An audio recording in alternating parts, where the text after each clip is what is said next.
జగన్మోహన్ రెడ్డి గారు అధికారంలో ఉన్నప్పుడు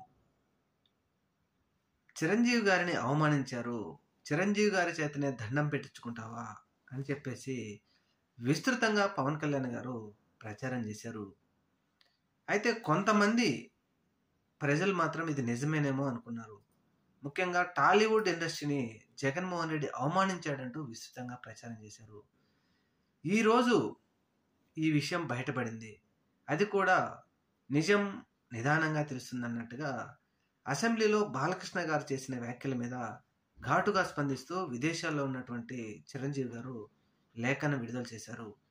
మాజీ ముఖ్యమంత్రి వైఎస్ఆర్సీపీ పార్టీ అధినేత జగన్మోహన్ రెడ్డి గారు సాధారణంగానే మమ్మల్ని ఆహ్వానించారు.